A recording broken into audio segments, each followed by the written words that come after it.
How to log in into Citizens Bank online banking account.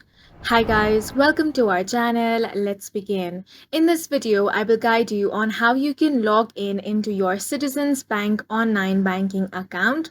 For this, you want to open up any web browser. Now head over to citizensbank.com. That's going to land you in this page. Once you get here, tap on the login option at the top of your screen. Now, from this drop-down menu, you want to select your type of bank account, then tap on the Login option. Now, on this login portal, you first of all want to enter your user ID, then enter your password. If you want your user ID to be remembered, check the box. Only do this if you're using a personal device. Now, in case you're facing any difficulty while logging in or you have forgotten your password and you want to change it, simply tap on the Trouble Logging In/Password Change option.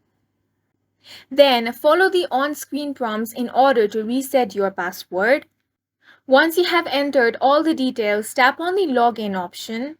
If the details are correct, you will be successfully logged into your account. If you are new to this and you want to create a new account, tap on the Enroll Now option. And that's it for this video. If you found it helpful, please make sure to hit the like button and subscribe for more videos like this.